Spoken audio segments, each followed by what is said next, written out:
Ալիք մեդիայի այսօրվա հյուրն է Վրաստանում Սփյուռքի երիտասարդ դեսպան Թագուհի Սահակյանը։ Շնորհակալ եմ Թագուհի, որ այստեղ ես։ Խնդրում եմ պատմես քո մասին։ Բարի առավոտ, շնորհակալություն հրավերի համար։ Ուրախ եմ օրը սկսել Ալիք մեդիայի հետ միասին։ Սկսեմ նրանից, որ մանկուց դպրոցական հասակից կամավորական աշխատանքի մեջ եմ արդեն 7-ից 8 տարի ինչ զբաղվում եմ կամավորությամբ, հիմնականում այսպես շեշտը դրված է եղել կամավորական աշխատանքների ժամանակ կանանց փոքրամասնությունների, երեխաների իրավունքների պաշտպանության թեմաների վրա։ Դրանից դուրս նշեմ, որ Ջավախքում կանանց ակումբի հիմնադիրն եմ։ Այժմ սովորում եմ մագիստրատուրայում, ավարտել եմ Իվան Ջավախիշվիլու անվան Թբիլիսիի պետական համալսարանի միջազգային հարաբերությունների ուղղությամբ, իսկ այժմ սովորում եմ միջազգային անվտանգության ու տեխնոլոգիաների ուղղությամբ։ Մինչև կանցնենք քո փորձին կապված Սփյուռքի երիտասարդ դեսպան դառնալու եւ այդ գործունեության մասին, ինչ շատ հետաքրքրեց Ջավախքում կանանց ակումբի հիմնելու փաստը, այդ մասին կուզեմ որ խոսենք, նաեւ ներկայացնենք մեր լսարանին։ Իհարկե, Ջավախքում կանանց ակումբը արդեն 3 տարի է ինչ գործում է։ Սկզբում ինձ ուղղակի ֆինանսավորում էր պետք, որովհետև միշտ տեսնում էի, որ Ջավախքում կանայք պետական լեզվին չտիրապետելու պատճառով հիմնականում տանն են, չնայած նրան, որ բարձրագույն կրթություն ժամանակին ստացել են Հայաստանում։ Այդ իսկ պատճառով այսպես գաղափար առաջացավ նախագիծ գրել, ստանալ ֆինանսավորում ու ստեղծել փոքրիկ ակումբ։ Ակումբի հիմնական նպատակը կանանց աշխատանքի տեղավորելն է ու արդեն 3 տարվա ընթացքում 20-ից 30 կին է անցել աշխատանքի հենց վրացական հասարակության մեջ։ Շատ լավ։ Իսկ ինչպես է գործում ակումբը։ Ակումբը, ասեմ, որ քանի որ հիմա ֆինանսավորումները դադարեցված են, արտերկրից էինք սկզբում ստացել ֆինանսավորում, հիմա դադարեցված են, այն ժամանակ համագործակցել ենք նաև տեղական ինքնակառավարման մարմինների հետ, բարեբախտաբար այսօր եւս համագործակցում ենք ու տարածք են տրամադրել մեզ, որի շնորհիվ էլ համագործակցում ենք նաև Զուրաբ Ժուվանիայի դպրոցի հետ, ուսուցանում են պետական լեզու, այնուհետև տիրապետելուց հետո աշխատանքի տեղավորման գործակալությունը օգնում է տեղավորվել աշխատանքի կանանց։ Շատ հետաքրքիր էր Թագուհի, ինձ հետաքրքրեց, թե այդ կանայք որ ոլորտներում են աշխատում, կամ կպատմես մի երկուսի հաջողության պատմությունը։ Իհարկե։ Սկսեմ իմ մայրիկի պատմությունից, ինձ համար մոտիվացիա է դարձել հենց մայրս, որովհետև ավարտել է Հայաստանում, Երևանում ու մանկավարժական ֆակուլտետ ավարտելուց հետո երկար տարիներ տանն է նստած եղել, այսպես ասած։ Մայրս վրացերեն լեզվին արդեն տիրապետելուց հետո գեղեցկության սրահում է աշխատում։ Ունենք դեպքեր, ովքեր որ լեզվին տիրապետելուց հետո վերապատրաստում են անցել ու հիմա աշխատում են բանկերում։ 2 դեպք ունենք այդպիսի եւ 3 դեպք ունենք, ովքեր որ աշխատում են արդեն քաղաքապետարանում։ Շատ լավ է, հաջողություն եմ մաղթում քեզ կանանց ակումբի զարգացման եւ քո հետագա անելիքներում։ Հիմա արդեն խոսենք Սփյուռքի երիտասարդ դեսպան ծրագրի մասին։ Այդ ծրագրի մասին եթե ներկայացնես ու հետո թե ինչպես որոշեցիր դիմել։ Իհարկե, Սփյուռքի երիտասարդ դեսպանը նախագիծ է, որը ամեն տարի երիտասարդներին, Սփյուռքի հայ երիտասարդներին համախմբում է մեկ գաղափարի շուրջ, այդ է միավորել Սփյուռքը ու Հայաստանը։ 2021 թվականից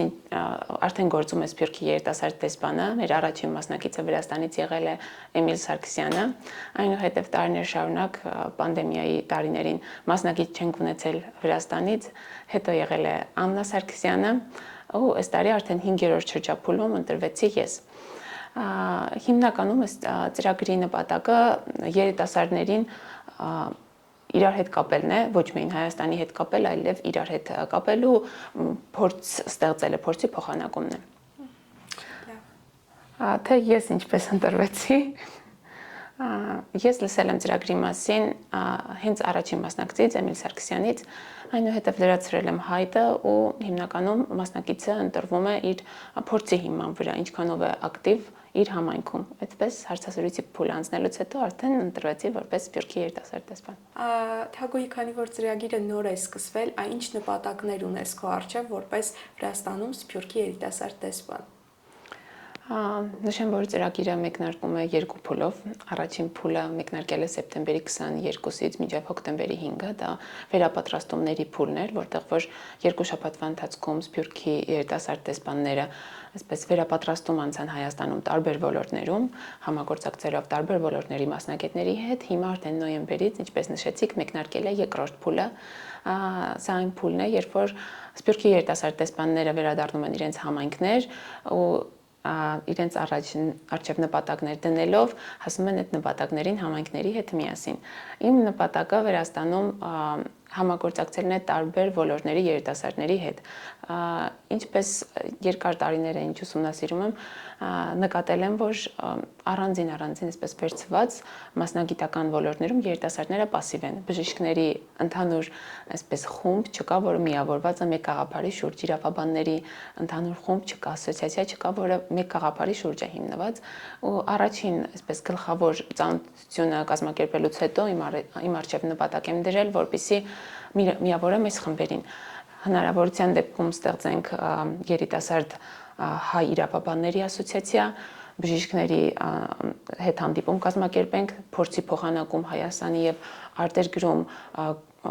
իրենց գործունեությունը ծավալող հայ բժիշկների հետ, ինչպես նաեւ այնտեղ Հայաստանում երկու շաբաթվա ընթացքում այցելել ենք ինժեներական քաղաք, կցանկանայի ակտիվացնել նաեւ մեր IT ոլորտում ուժեղ մասնագետներին Վրաստանում ու կապել արտերկրի հետ։ Ըստ քեզ ինչքանով է ամրապնդված Վրաստանում գտնվող հայ համայնքի եւ հայրենիքի կապը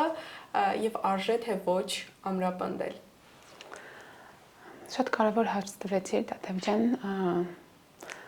Ինձ թվում է կապը միշտ էլ պետք է ամրապնդել։ Հաշվի առնելով այն փաստը, որ Վրաստանի համայնքը այսպես երկու մասի է բաժանված,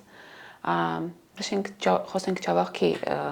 խմբի մասին, Ջավախքի համայնքի մասին, Ջավախքում կոմպակտ բնակեցված են հայերը ու կարծես Վրաստանի քաղաքացի լինելով ավելի շատ ներկայացնում են Հայաստանի Հանրապետության շահերը։ Եվ երկրորդը Թբիլիսիում բնակվող հայերը, ովքեր որ չնայած այստեղ գործող հայկական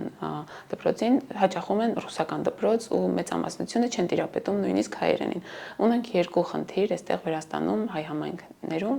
ու ես կփորձեմ երկուսի հետ էլ առանձին աշխատել։ Ամրապնդման կարիք միշտ էլ կա, Ջավախքի վրա պետք է աշխատել Ջավախքի համայնքի վրա դպրոցների հետ համագործակցելով, այդ առումով եւս ունեմ շատ հիանալի գաղափար, ուզում եմ հայկական դպրոցների ուսուցիչների հետ համագործակցել, առաջարկել վերապատրաստում մամի հետ, մամա եւս շատ հիանալի նախագիծ է հայոց լեզվի եւ գրականության գիտելիքներ ամրապնդելու, նորարարական գաղափարներ մտցնելու դպրոցներում, եթե կարողանամ համագործակցել Ջավախքի դպրոցների հետ, այդ ուղղությամբ կջավախքին առաջ տանեմ, իսկ ինչ վերաբերում է Թբիլիսիին, այստեղ որոշել եմ կազմակերպել պատմության դասեր, մշակութային երեկոներ, ընթերցանության երեկոներ, որտեղ որ այսպես խոցելի խումբը կլինի ռուսական դպրոցի հայ աշակերտները։ Քանի որ ծրագիրը դեռ նոր է սկսվել ու դու ունես բավականին շատ գաղափարներ, ինչ ես կարծում կլինեն արդյոք մարտահրավերներ կամ դժվարություններ քո ճանապարհին։ Իհարկե, առանց դժվարությունների անհետաքրքիր կլինի։ Նոր եմ սկսել, ճիշտ է, բայց գաղափարները այնքան շատ են, որ մտածում եմ վերջում կազմակերպել նույնիսկ երիտասարդական ֆորում ու ամբողջ Սփյուռքում մեր գտնվող երիտասարդ դեսպաններին հրավիրել Վրաստան ֆորումի մասնակցելու առաջին մարտահրավերս այս առումով ֆինանսավորում գտնելն է։ Հիմա արդեն ֆինանսավորողներ եմ փնտրում, որպեսզի մայիս-հունիսի վերջ, արդեն հունիս ամսի վերջ կարողանանք իրագործել այս գաղափարը, տեսնենք ինչքանով կստացվի հիմնական մարտահրավերը այս պահին ֆինանսավորում գտնելն է, որովհետև նշեմ, որ Սփյուռքի երիտասարդ դեսպան նախագիծը հիմնված է կամավորական գաղափարի վրա, չի հետապնդում որևէ շահ։ Քանի որ հիմնականում քոշեշտը դրված էր երիտասարդների, ճիշտ է նաև այլ խմբերի մասին խոսեցինք, բայց ավելի շատ երիտասարդների խնդիրները լուծելու, երիտասարդների ձայնը բարձրացնելու վրա, կառանձնացնես ինչ-որ խնդիրներ, որոնց ավելի շատ են բախվում Վրաստանում ապրող հայ երիտասարդները, կարող ենք վերցնել Թբիլիսին, երբ որ Ջավախից, Քվեմո Քարթլիից ուսանողները գալիս են, հայ ուսանողները Թբիլիսիում բախվում են թե ոչ խնդիրների, ինտեգրացիան ինչքանով է մեծ խնդիր նրանց համար։ Իհարկե, Տաթև ջան, տարածաշրջաններից գալով Թբիլիսի միանշանակ բախվում են ինտեգրման խնդրին ու հենց ծրագիրը կոնկրետ Սփյուռքի երիտասարդ դեսպան նախագծի շրջանակներում իմ նպատակներից մեկը այն է, որ Վրաստանում ստացած կրթությունը, ինտեգրացիայի փուլը հաղթահարելուց հետո Վրաստանում կրթություն ստացած երիտասարդները իրենց գիտելիքը ճիշտ ձևով ծառայեցնեն երկու երկրների հարաբերությունների ամրապնդման համար։ Եթե երիտասարդը Ջավախից գալով այստեղ վերացել լեզվին լավ է տիրապետում, հետևաբար կարող է դառնալ լավ մասնագետ ու իր գիտելիքը Վրաստանում ստացած գիտելիքը ծառայեցնել երկու երկրների համար էլ։ Այնտեղ էլ եւս հանդիպումներ ենք ունեցել Արմենիայի հետ,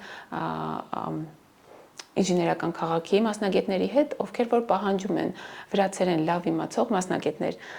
Իմ նպատակը հենց այն է, որ հաղթահարենք ինտեգրացիայի դժվարությունները ու վերջում երիտասարդներին ամրացնենք ու ուժեղացնենք կապը հայրենիքի հետ։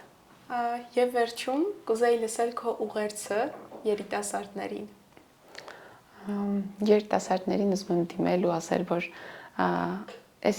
ընթացքում, այս մեկ տարվա ընթացքում, որ մենք միասին պիտի աշխատենք, կխնդրեմ շատ ակտիվ լինեք, որովհետև Սփյուռքի երիտասարդ դեսպան լինելով ես ուզում եմ բոլորիս ձայնը բարձրացնել ու ես այսքան գաղափարներ առաջարկելով